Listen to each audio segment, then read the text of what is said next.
मैं किसी के भाग्य का निर्माण नहीं करता और ना ही किसी के कर्मों के फल देता हूं। केवल मन ही किसका मित्र और शत्रु होता है। अपने अनिवार्य कार्य करो, क्योंकि वास्तव में कार्य करना निष्क्रियता से बेहतर है। कर्म का फल व्यक्ति को उसी तरह ढूंढ लेता है जैसे कोई बछड़ा सैकड़ों गायों के बीच अपनी मां को ढूंढ लेता है। आत्मा न जन्म लेती है, न मरती है, ना ही इसे जलाया जा सकता है, ना ही पानी से गिला किया जा सकता है। आत्मा अमर और अविनाशी है। व्यक्ति या जीव का कर्म ही उसके भाग्य का निर्माण करता है। व्यक्ति या जीव का कर्म ही उसके भाग्य का निर्माण करता है। आत्मा पुराने शरीर को वैसे ही छोड़ देती है जैसे मनुष्य पुराने कपड़ों को उतारकर नए कपड़े धारण कर लेता है। मैं सभी प्राणियों के हृदय में विद्यमान हूं। ऐसा कुछ भी नहीं, चेतन या अचेतन, जो मेरे बिना अस्तित्व में रह सकता हो। वह जो मृत्यु के समय मुझे स्मरण करते हुए अपना शरीर त्यागता है, वह मेरे धाम को प्राप्त होता है, इसमें कोई संशय नहीं है। वह जो इस ज्ञान में विश्वास नहीं रखते, मुझे प्राप्त किए बिना जन्म और मृत्यु के चक्र का अनुगमन करते हैं।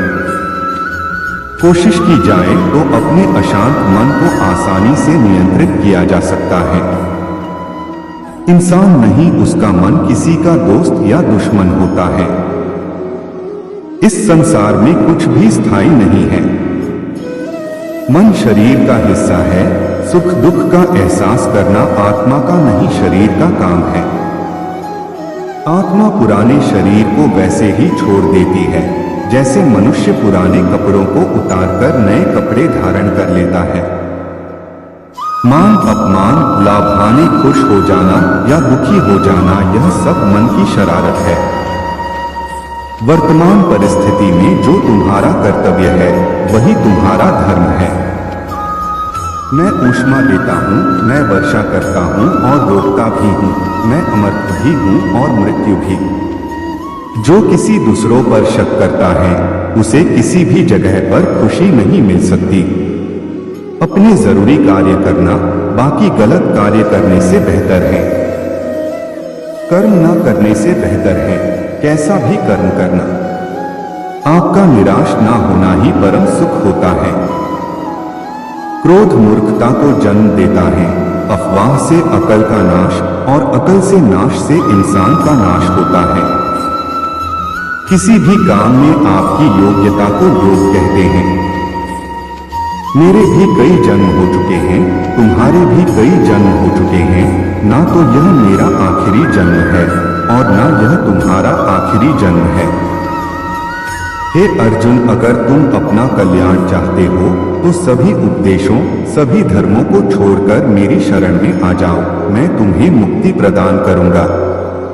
मोहग्रस्त होकर अपने कर्तव्य पथ से हट जाना मूर्खता है, क्योंकि इससे ना तो तुम्हें स्वर्ग की प्राप्ति होगी और ना ही तुम्हारी कीर्ति बढ़ेगी।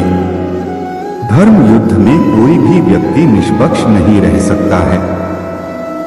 धर्म युद्ध में जो व्यक्ति धर्म के साथ नहीं खड़ा है, इसका मतलब है वह अधर्म का साथ दे रहा है, वह अधर्म के साथ खड़ा है।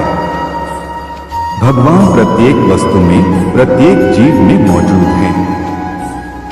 मुझे जानने का केवल एक ही तरीका है, मेरी भक्ति। मुझे बुद्धि द्वारा कोई न जान सकता है, न समझ सकता है।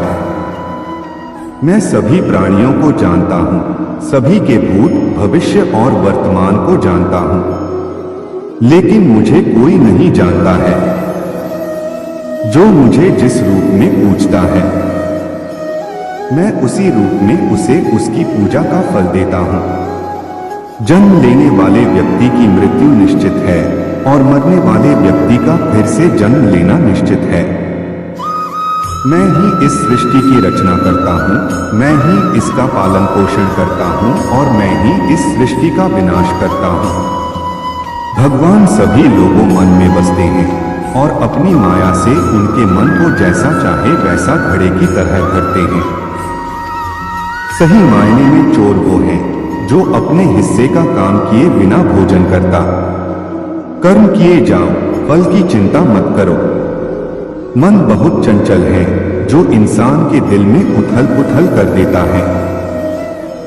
हर कोई खाली हाथ आया था और खाली हाथ ही इस दुनिया से जाएगा। परिवर्तन संचार का नियम है।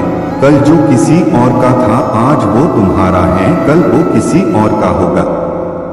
आत्मा अमर है, इसलिए मरने की चिंता मत करो। मेरा तेरा छोटा बड़ा अपना पराया मन से मिटा दो, फिर सब तुम्हारा है और तुम सबके हो। भूत और भविष्य में नहीं, जीवन तो इस पल में है, अर्थात वर्तमान का अनुभव ही जीवन है। तू करता वही है जो तू चाहता है, होता वही है जो मैं चाहता हूँ। तू वही कर जो मैं चाहता हूँ, फिर होगा वही जो तू चाहता है। जो मन को नियंत्रित नहीं करते उनके लिए वह शत्रु के समान कार्य करता है।